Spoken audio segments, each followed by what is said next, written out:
ব্যাংকগুলো কি এখন আর সাধারণ মানুষের বা ব্যবসায়ীদের বন্ধু নেই? বর্তমানের ব্যাংকগুলোর ব্যালেন্স শিট ঘাটলে একটি ভয়াবহ সত্য বেরিয়ে আসে। ব্যাংকগুলো এখন আর ব্যবসা করছে না, তারা হয়ে উঠেছে সরকারের সবচেয়ে বড় ঋণদাতা। কিন্তু এই অভ্যাসে দেশের অর্থনীতির সর্বনাশ কি লেখা হয়ে গেছে? চলুন ব্যবচ্ছেদ করি আজকের অর্থনীতির এই কঠিন বাস্তবতাকে।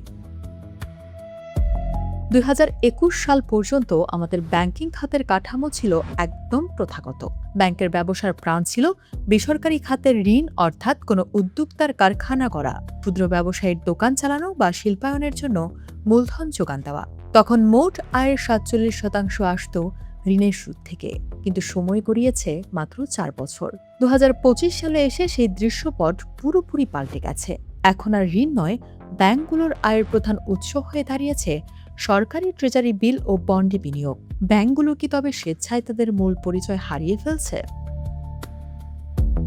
পরিসংখ্যান বলছে ২০২১ সালে যেখানে বিনিয়োগ থেকে আয় ছিল মোট আয়ের ৩৪%, ২০২৫ সালে তা এক লাফে বেড়ে দাঁড়িয়েছে প্রায় ৭৩%। এর বিপরীতে মূল ব্যাংকিং ব্যবসা বা নেট ইন্টারেস্ট ইনকাম এখন মাত্র ৬.৮% ঘরে। এই গাণিতিক পরিবর্তনটি নির্দেশ করে যে ব্যাংকগুলো এখন আর ঝুঁকি নিয়ে ঋণ দিতে আগ্রহী নয়। কেন? কারণ খেলাপি ঋণের করাল গ্রাসে ব্যাংকিং খাতের মূলধন ক্ষয় হচ্ছে। ফলে ব্যবসায়ীদের ঋণ দিয়ে টাকা ফেরত পাওয়ার অনিশ্চয়তার চেয়ে সরকারের ট্রেজারি বন্ডে টাকা বিনিয়োগ করে নিশ্চিত মুনাফা তোলাকে ব্যাংকগুলো নিরাপদ মনে করছে।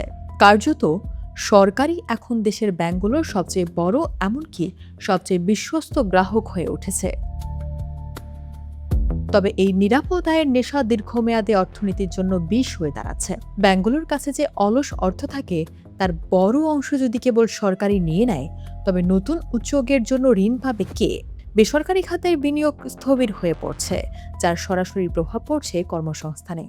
যখন একটি দেশের ব্যাংক ব্যবস্থা উৎপাদনশীল খাতের চেয়ে সরকারি ঋণের উপর নির্ভরশীল হয়ে পড়ে, তখন অর্থনীতির গতি প্রকৃতি ধীর হয়ে যায়। আমদানি রপ্তানি বাণিজ্যের কমিশন আয় এবং বৈদেশিক মুদ্রা লেনদেনের মুনাফাও এই পরিস্থিতির কারণে মারাত্মকভাবে সংকুচিত হয়েছে।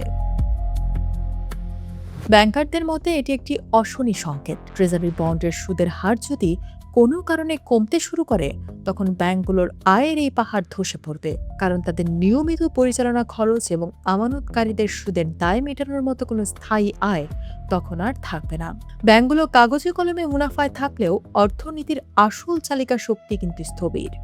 একটি দেশের ব্যাংক খাত যখন রাষ্ট্রের ঋণ মেটানোর যন্ত্রে পরিণত হয়, তখন সেই দেশের উন্নয়ন যে আর টেকসই থাকে না, এই তথ্যই তার জলজান্ত প্রমাণ।